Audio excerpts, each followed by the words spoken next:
over allegations of torture of civilians by the UPDF officers in the city on Thursday. The MPs have demanded that Major General Peter Eluelu, who commandeered the Thursday operations during the return of the Chadondo East legislator Robert Chagulanyi, must be present at the meeting.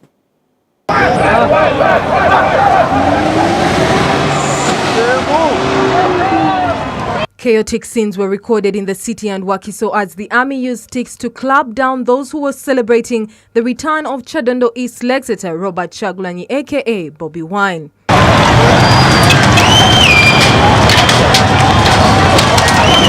These shocking images were later defended by the Security Minister, General Eli Tumine, describing the actions as use of reasonable force.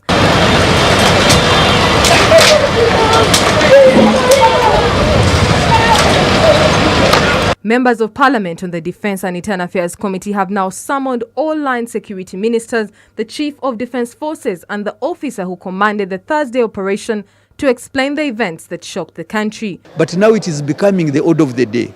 So it will be very interesting for the Chief of Defence Forces, the Army Chief of Staff and all the teams to come and tell us as Parliament. General Eluelu is badly wanted before the committee. Enough is enough. We need Eluelu to accompany the Chief of Defence Forces and the Minister must bring him along. And you can't know that human beings cannot be beaten like cows. Even cows cannot be beaten like that. Shall ask him, where does he get this money to buy these big bundles of sticks which he's using to cane the Ugandans? Because that thing was not budgeted for in our committee. It's too brutal and barbaric, to behave like that. The legislators also want the Minister for Security, General Eli Tumine, to face the Army Court-Martial over what they call the loose utterances supporting the UPDF officers to cane protesters. Even if General Tumine is a senior UPDF officer, being a general doesn't prevent him or doesn't protect him from being court-martialed. He is a candidate for court-martial.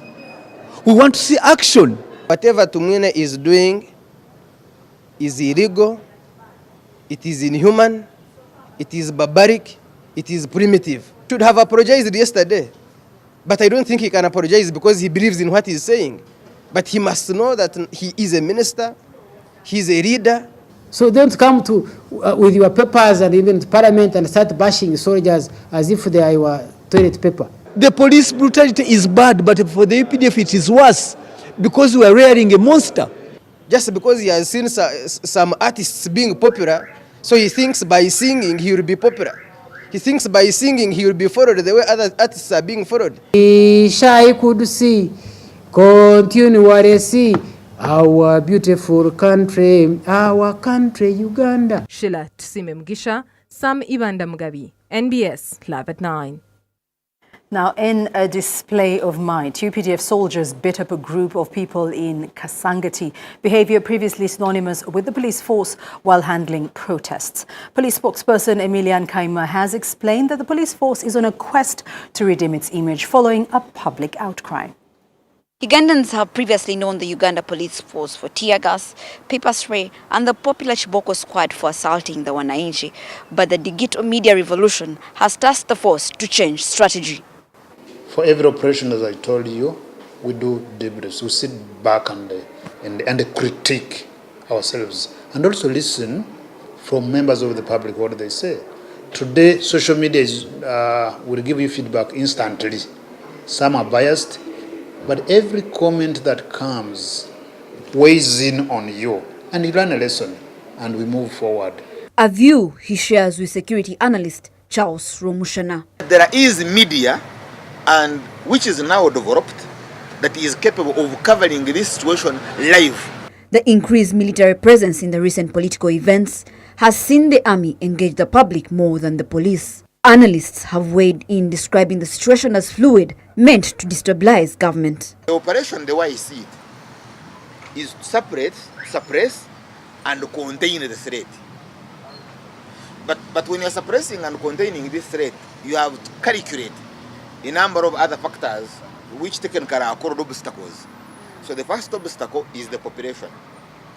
The population can charge and develop from this level to another level.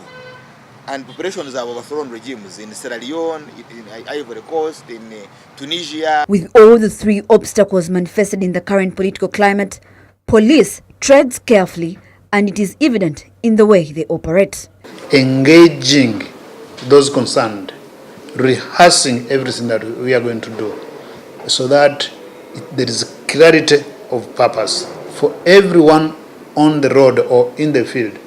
You must know. So briefings are done, debriefs are done when we are done with any exercise. Lessons learned are written down, operational orders are written down, so we stick to those. And then we win in terms of policing. Victoria Bagaya, NBS, Live at 9. Later on in the studio, I will be joined by the program manager, Chapter 4, Peter Guayaka, for a conversation on the changing face of law and order. Now, Chief Justice Batka Turebe warns arms of government against interfering with the operations of the judiciary, saying the independence of the judiciary is not negotiable.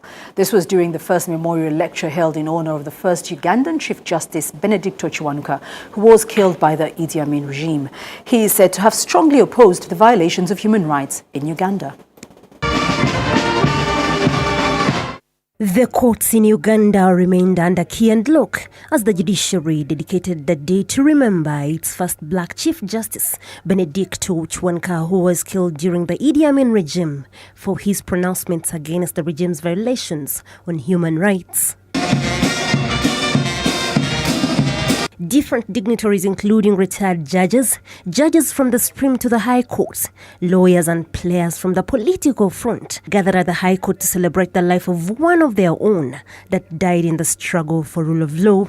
Speaking against the impositions that then Idi Amin regime had upon the judiciary as what caused the Chiwanuka's death, the Chief Justice Batka Turebe demanded that independence of the judiciary should be non-negotiable because it's constitutional.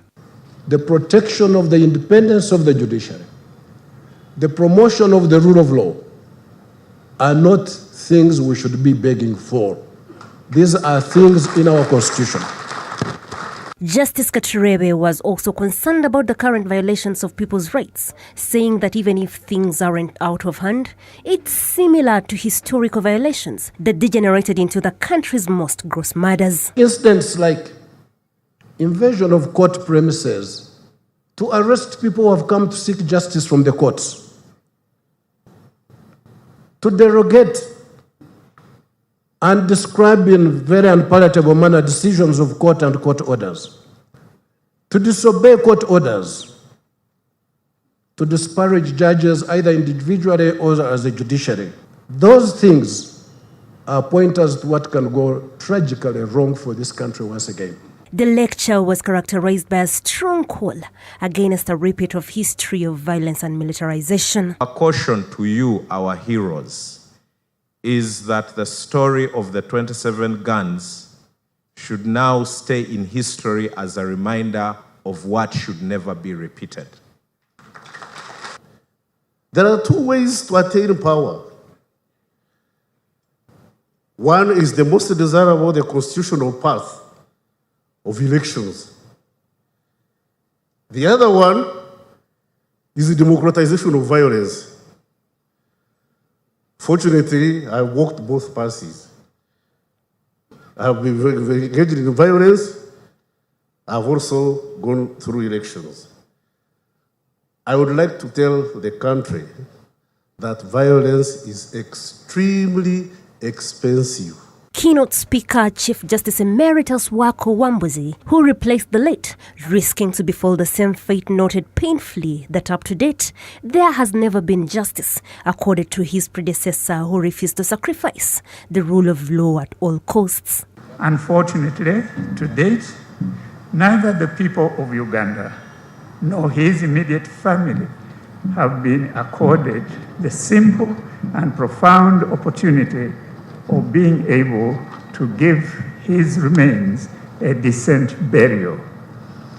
In addition, to date, no arrests have ever been made, nor any prosecutions undertaken against those believed to be responsible for the abduction and murder of the late Chief Justice. During the celebrations, the children of the late prayed that the Catholic Church advance the process of their father's canonization as one who died for a just cause. Born in 1931, Benedict Uchwanka rose to several political ranks before he was appointed a Chief Justice by the man who later ended his life prematurely. Namaja Irene, NBS, live at 9.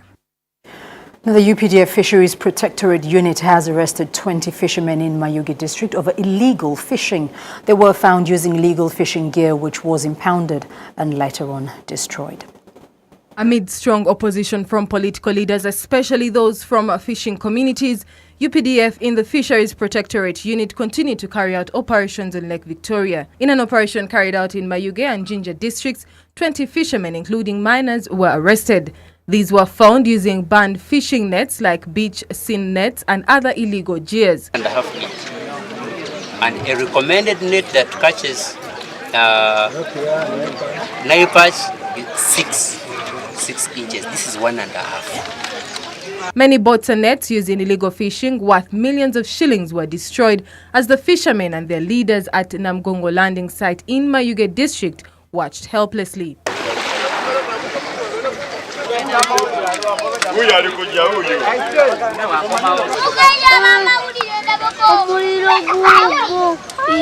Lieutenant Ronald Akandwanaho, the commander of Fisheries Protectorate Unit in Jinja and Mayuge districts, then sensitized fishermen about the required fishing gears. These are the people that are saying soldiers have destroyed the lake. This operation is now coming to 2 years, but such things are still here.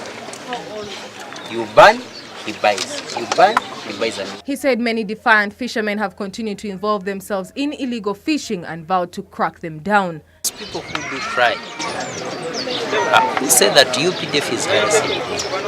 These are the people that have notoriously refused to abandon illegal fishing. To be honest. The fishermen expressed mixed reactions on the UPDF presence on the lake. The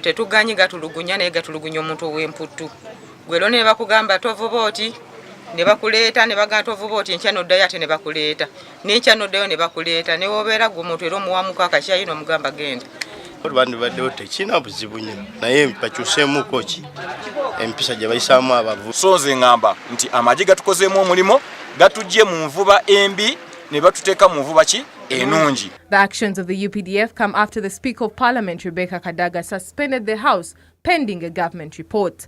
Sheila Tsime Mugisha, Hakim Kanyere, NBS, live at 9. Now, a silent battle appears to be raging between the leadership of Parliament and the military against a backdrop of unpleasant letters between the House and the leadership of the armed forces. With the House suspended over the failure by the Ministry of Defence to address Parliament on alleged torture on the lakes, it appears the showdown is pitting a section of the people's representatives against the military. Take a look. And I'm sure you know. The press conference that was called by the Security Minister to explain the heavy presence of the military in the city over the Bobi Wine return later turned to be an attack on Parliament as General Eli Tumine questioned the legitimacy of Parliament to criticize UPDF operations. So don't come to with your papers and even to Parliament and start bashing soldiers as if they are your toilet paper.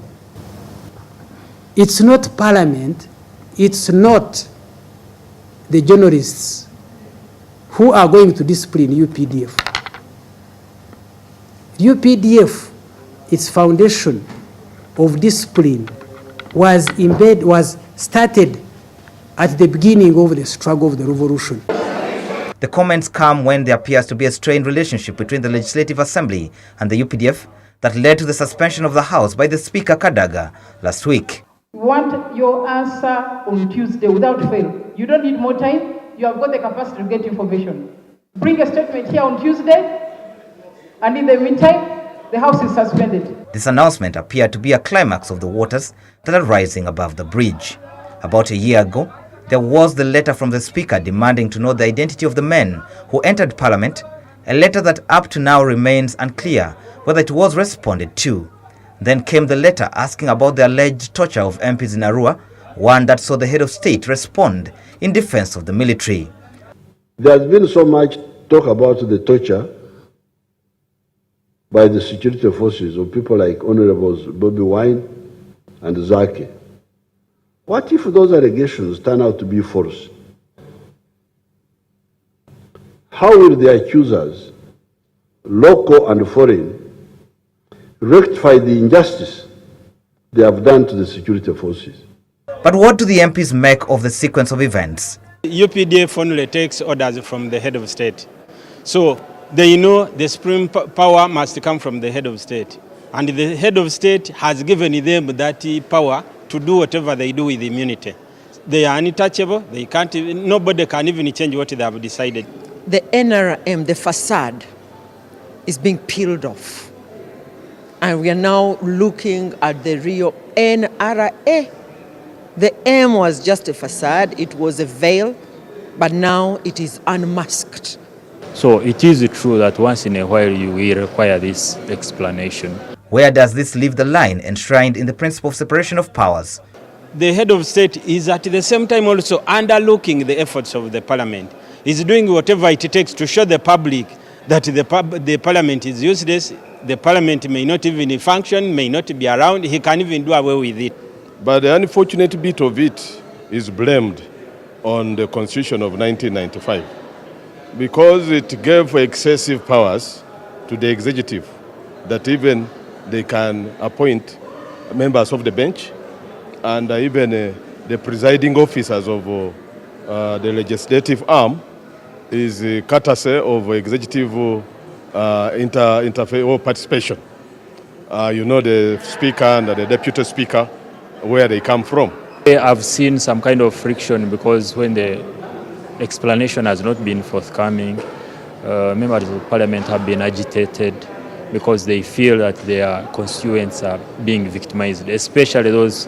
Just how far can MPs go in pursuit of the interests of their voters? Excesses of the military on the waters, the ones surveying the waters. Those may not be operational orders, but probably individual criminality, individual excesses, and they may need a proper investigation in order to give us a proper, a satisfactory explanation as Parliament. You saw how we were wrapped up as members of Parliament, and even some of our colleagues are still under specialized treatment. So these unfortunate acts, which are terrorist acts, the Speaker required executive to arrest and arraign the perpetrators of such terrorist acts in the courts of judicature. What they want from Parliament, they will not get. They will not provoke us. They will not lure us into the trap that they are seemingly creating to do away with Parliament. And so where do the two institutions proceed from here? Parliament that offers oversight and the Uganda People's Defense Forces that is in charge of securing the territorial integrity of this country and offering backup to the police in case of need. Sabit Joseph, NBS Live at 9. NBS Live at 9 takes a break and returns shortly.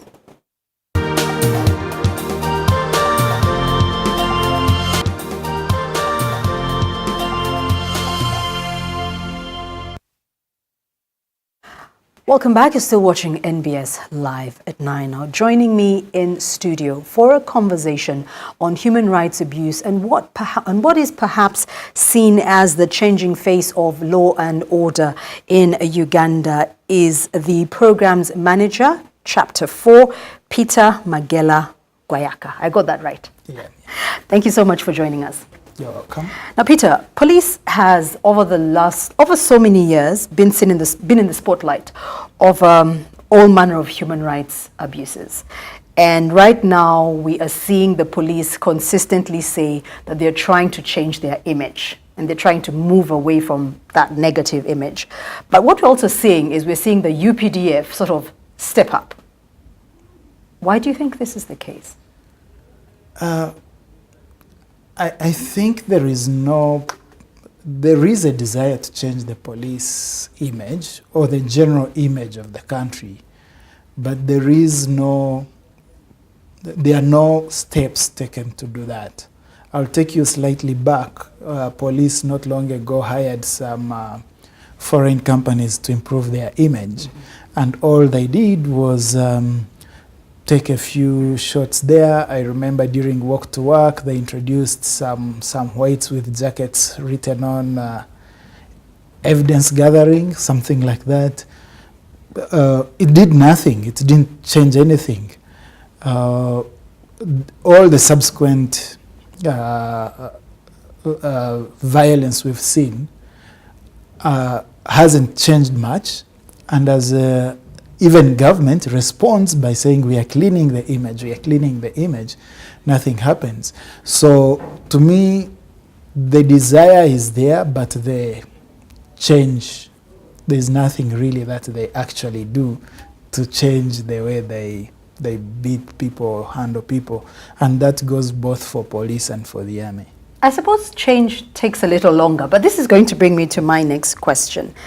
How much are human rights organizations, like yours, for example, doing behind the scenes in influencing these practices over and above just being confrontational, which is what we all tend to see?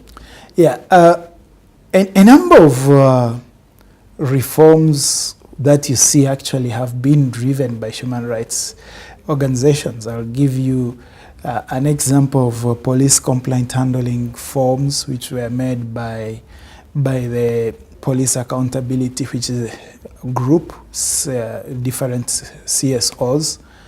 The creation of the Professional Standards Unit was mainly a push by NGOs.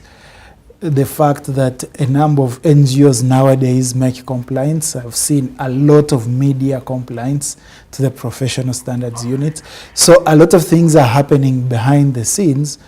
And of course, the confrontational side seems to make more news. So it seems to be seen more than what is happening behind the scenes. But quite a number of things are done behind the scenes.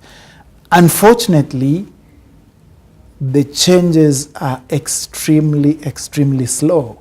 So we seem to take 3 steps forward and 2 backwards like that. And does this speak, in your opinion, does this speak to a commitment? Yes, because first of all, I believe the change we want, police which is not using torture, army that's not torturing citizens, will need to take training, will need to take punishment for those who do that kind of thing, will need to take building citizen confidence. Now, all that hasn't happened. So if the soldiers are leaving the barracks with the sticks, so what do you